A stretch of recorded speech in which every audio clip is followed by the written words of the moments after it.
não sei se é um cara tão atrativo assim. Era a luta pro João Anderson, né? Era a luta para ele... Porque assim, você mostra porque ele vai enfrentar esses níveis mais altos dentro do top 15. Né? Então você bota um Pat Sabatini, que é um cara que tem esse jogo de grappling e jiu-jitsu apuradíssimo, mas não no nível mais alto que a gente tem no top 15, passou por ele ali, ó, esse cara já está pronto para entrar nesse bolo. O teste. Né? É o teste. Acabou não acontecendo. Mas aí torcer para o João Anderson voltar mais forte na próxima. É um cara muito resiliente. Pô, um cara que saiu lá do Maranhão para buscar aí o espaço dele, então não chegou no UFC à toa. E agora vamos esperar, né? Tá 5-3 agora na organização. Você vê que existem níveis no jogo de fato. Você falou uma coisa muito certa aí. Você falou, cara, o UFC pega e te testa num nível que ainda não é o nível que você vai enfrentar lá. Sim. Mas para ver se vale a pena. Mas o jogo emulado é parecido. O Neil Magny foi isso pro Carlos Prates. Verdade. Né? Foi exatamente isso. Ó, esse cara aqui é um completinho, mas não é Não é o top. o top. Exatamente. Não tá na prateleira dos mais perigosos, mas dá pra gente entender. Se você for colocado com um cara desse, E ele fez você tem para entregar. Ele fez o que tinha que ter feito, tirou o cara pra carne assada, porra. Atropelou. Inclusive, faltando pouquinho para a luta dele com o Ian Gary agora, né? 26 de Falta abril. pouco, meu irmão. Tem esse próximo final de semana que é o 314. Aí no 12, 19 e 26. É. Né? Não, então, 19. 19. 12, 19 e 26 é ele. 19 não vai ter o UFC, no final de semana de Páscoa. Isso. Eu digo os sábados. Sim, é isso aí. 12 agora, 19 2 depois, semanas, praticamente. 2 semanas. Como a gente está gravando na segunda, um pouquinho mais uns 19 dias, né? Por aí, 18 dias. O que você acha dessa luta, irmão? Pô, vai ser uma luta... Cara, não é uma luta fácil. Não. Pro Prates. O Ian Gary me parece... eu não o conheço, né? Não sou o cara, eu nunca acompanhei tanto ele assim. Mas é um cara que eu admiro, acho que pela pessoa dele, um cara muito centrado no que vai fazer, nas propostas. É um cara que, a gente estava falando da Johnny, ele parece ser um cara esponjinha também. Sim. Né? O Demian sempre falou que ele, quando treina com ele jiu-jitsu, né, nas oportunidades que eles treinam, é um cara que pega tudo muito rápido, entendeu? Então, ele tem uma absorção de informações é muito rápida e interessante para esse nosso jogo, que é o MMA. Então, assim, o Ian, cara, ele estava invicto há pouco tempo. É uma luta muito dura. Ele estava invicto há pouco tempo. Sim. Ó, eu tive uma passagem com o Ian Gary que foi no evento que o Malhadinho lutou em São Paulo. Sim. Eu cheguei em São Paulo na semana do evento, só que bem antes. E, se eu não me engano, na segunda ou na terça, eu fui na academia do Demian com o André Azevedo, bem cedo. A gente ia chamar o Demian para fazer alguma coisa. E aí chegou o Ian Gary com a esposa, o filho, um monte de mala. O cara já chegou procurando o Demian para perguntar ao Demian qual seria a disponibilidade para ele treinar jiu-jitsu ali. Porque ele tinha uma luta para acontecer, se eu não me engano, era uma luta com o Michael Page. Sim. Foi em junho do ano passado, né? E ele já com tudo pronto para treinar a parte de porradaria lá na Shootbox, Diego Lima, e beber da fonte do jiu-jitsu do Demian. Eu fiquei olhando aquilo, eu falei, cara, o cara veio lá da Inglaterra sozinho, ele, a mulher e o filho, bate na porta do Demian, fala, quero treinar jiu-jitsu aqui, bate na porta do Diego Lima, quero treinar MMA aqui. Poucos gringos se predispõem a fazer isso. Você pode chegar com a casinha feita e nego ver, vamos ver o que esse malandro é feito. E largar o aço. Depois que tu passa pela tempestade, a galera te respeita. Sim. Mas pouca gente faz isso, cara. Ele é um cara bem focado. Ele é focado, irmão. Sempre esse moleque é percebi brabo, isso hein? nele. É o que eu falei, eu nunca acompanhei muito o Ian. Grande, brother. Tão grande quanto o Prates. Exatamente. Vai ser uma luta boa, cara. Assim, é porque o Ian, se a gente pegar na luta dele contra o Geoff Neal, teve gente que achou que a vitória foi do Geoff Neal. Na luta contra o Michael Page também, apesar de ter sido vitória por decisão unânime do Ian, teve muita gente que questionou, não sei se você lembra disso. Lembro. E agora na luta com o Chave Capo, ele aceitou com pouco tempo também. Lutou muito. Lutou muito. E assim, um cara que está em constante evolução. Eu vejo o Ian Machado Gary assim, é um grandioso desafio para o Prates. Só uma coisa me assusta. A capacidade que ele mostrou de fazer um scramble ali bem feito, chegar nas costas, como ele fez no Shavkat mais de uma vez. Sim. Isso é foda. É isso aí. Aprendeu com o Demian, fez bem feito, não finalizou. Sim. Eu acredito que o Prates seja um cara preparado nessa questão do jiu-jitsu. Cara, eu também acredito, mas assim, quando você olha a corrida do Ian Gary também para essa luta de agora, ele não pegou ninguém com as características do Carlos Prates. Ninguém. Quais? Trocação? E a trocação da maneira que é, né? Que é essa trocação de você, com 2 golpes, você deixar o cara às vezes sem ar. Cara, mas deixa eu te falar uma coisa. Ele pegou 2 trocadores bons. O Shafkat é um cara agressivo em pé. Perdeu. O Michael Page é um cara duro pra caralho em pé. Também já nocauteou com golpes singulares. Não, o Michael Page, mas pra mim o Michael Page, se há 4, não vou nem falar muito não, há 4 anos atrás, que eu falo na questão física. Porque o Ian deve estar com o quê? 27? 28 anos? Deve estar por aí. Entendeu? Pô, é uma diferença brusca dele pro Michael Page, que já tá beirando os 40, né? O Ian, ano passado, ele tava com 26. Ele deve estar no máximo com 27 anos. Na luta que eu fiz dele, ele tava com 26. Que ele é de 90... Acho que ele é 97 ou 98. 27 anos. 27 anos. É o 97 ou 98 ele. Você diz o quê? Que isso pesou pro Michael Page, né? Cara, a idade... Pô, a gente sabe que pesa. Você tá pegando um cara que fisicamente... Pô, fisicamente... O Michael Page tem 38, 11 anos de diferença. Cara. Né? E eu acho que quando eles se enfrentaram, é isso mesmo.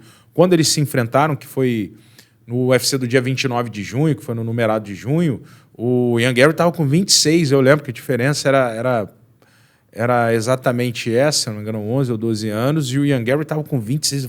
Eu até falei, caramba, o Gary é muito novo, cara. Ele não parece, porque, pô, já tem uma rodagem, né? E é um cara novo pra caramba. Prates tem 31. Mas assim, o Page, se fosse há 4 anos atrás, ele com 33 para 34 ali... Outra luta. Já seria uma outra luta, Concordo. né? Porque cobra o preço até da questão da resposta dele ali, demora um pouquinho mais. A idade, pô, a gente sempre fala isso, já estamos aqui com os 40 para lá, a gente sabe que claro muda tudo, pra caramba. Isso é doido. Muda pra caramba.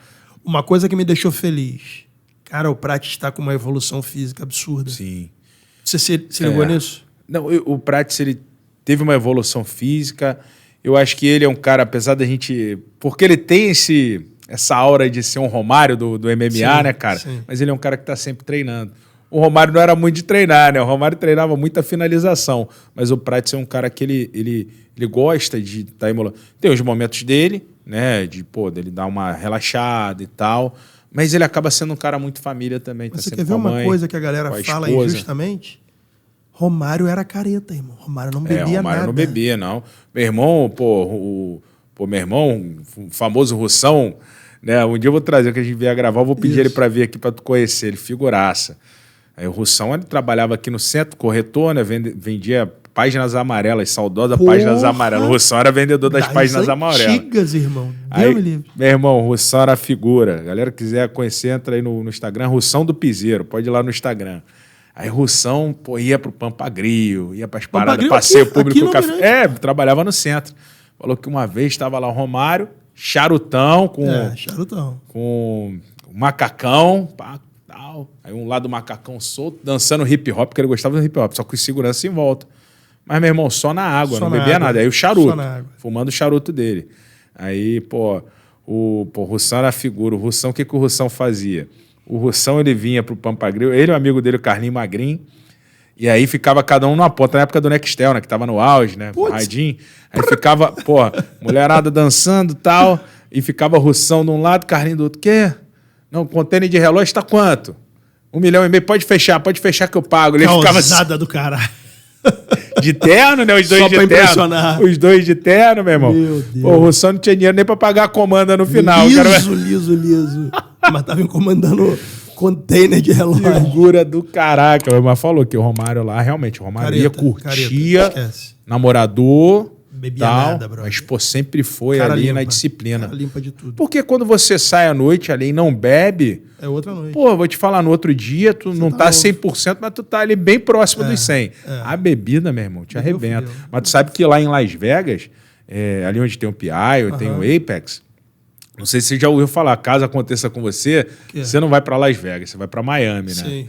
Mas se você fosse, tem um ônibus lá em Las Vegas, $150, o cara em 45 minutos te cura da ressaca, um médico lá. Te dá um coquetel de... tô falando sério, pode pesquisar isso na internet. Só tem Las Vegas. O cara fica com um ônibus itinerante lá rodando a cidade. E aí você, bebeu muito no dia anterior, tá cheio de ressaca, entra nesse ônibus. O cara tem um combo de vitamina, de várias coisas lá. Em 45 minutos você fica zero mesmo. Porra. Pode pesquisar isso aí. Brabo. Vocês vão ver que é verdade. Brabo. É uma... Las Vegas é a cidade de luz, como é conhecida, a cidade dos casamentos, dos cassinos. E tem, acho que é o único lugar no mundo que tem essa situação desse ônibus que fica circulando na cidade.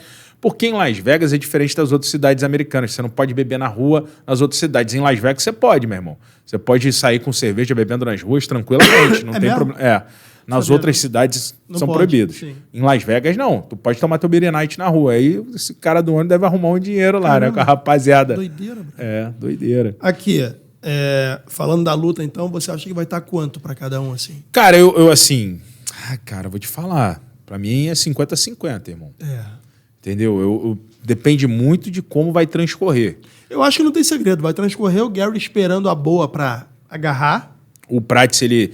Porque assim... O Prats fazendo a distância pra bater. O Prats não é um cara afobado pra bater também, entendeu? Por não isso então, não é um cara afobado pra bater. Então, por isso que esse casamento é interessante. É interessante. Porque eu acho difícil o Prats ser um cara a se colocar na condição de cair em uma armadilha, né? Então ele vai bater na boa, que é a característica que quem treina lá na Tailândia. A gente estava falando da Luma Lukpombi, e a Luma foi assim na luta contra a Estela. Quando batia era na oportunidade. Pá, pá, pá. 2, 3 ali, volta. Eu não acho que ele pode ir pra grade, porque na grade o Gary não precisa nem derrubar ele. Vai ser chegar nas costas. Grade é desgaste, né? E aí desgastar um cara que utiliza bem. O Prats, ele é um cara que chuta muito bem, mas também boxeia muito bem, né? Sim. Se desgasta ali manter a luta no meio e batendo, machucando o Ian Gary. Porque, cara, se você observar as lutas do Prats, por exemplo, o tip, que é muito utilizado no UFC. O tip é quando você joga aquela ponteira do pé aqui, ó. Sim. Cara, quando o Prats consegue encaixar o tip dele, meu irmão, tu sente no semblante do adversário. É diferente. Então, um cara que recebeu muitos assim e aprimorou o dele. Então, o Prats, ele tem essa característica, um cara que sabe bater, né?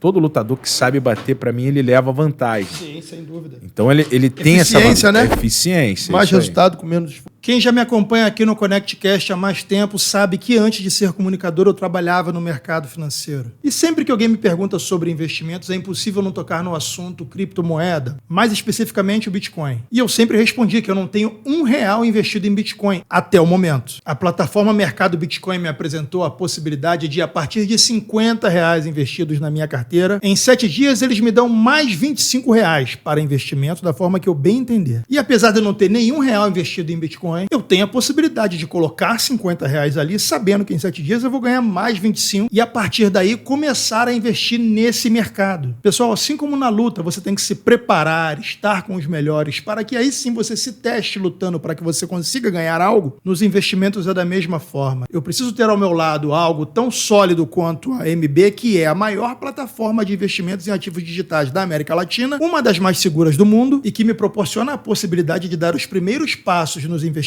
em ativos digitais com ajuda, segurança e credibilidade. Lembre-se, isso não é uma recomendação de investimentos. Isso é apenas a maneira que eu entendi como a mais segura, inteligente e gerenciada para que você, assim como eu, dê os primeiros passos no mercado de criptoativos. Então, se você também quer, a partir de R$50 de investimento, ganhar mais 25 a partir do 7º dia, entender o regulamento e dar os primeiros passos junto com a MB, clica aqui no link na descrição desse vídeo, leia atentamente e participe você também. Beleza? Forte abraço e bora pro conteúdo.